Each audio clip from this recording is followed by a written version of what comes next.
İyi günler arkadaşlar. Kanalımıza hoş geldiniz.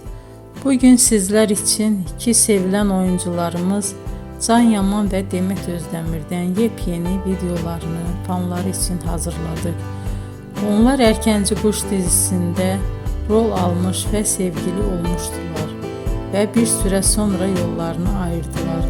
Biz onları birbirine çok yakıştırıyoruz ve onların en güzel videolarını fanları için hazırladık.